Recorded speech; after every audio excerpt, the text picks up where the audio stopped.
ये आइसक्रीम और एक है रोज, ये जेली गुलकंद, यस। और ये है दोस्तों रबड़ीदार मलाईदार बादाम शेक, ये आ गए इसके अंदर। फ्रूट सलाद, और ये सभी पौष्टिक आहार है दोस्तों, प्योर दूध से बनने वाली चीजें। और ऊपर से फिर आइसक्रीम ये डाल दी, और ये बन गई हमारी एकदम बढ़िया रबड़ीदार फालूदा तैयार। और ऊपर से फिर से ड्राई फ्रूट्स। वाह भाई क्या बात है।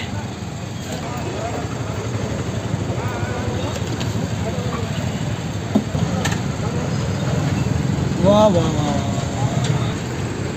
ये तैयार हो गई, अपने भाई ने कर दी बढ़िया मस्त मलाई वाली फालूदा तैयार।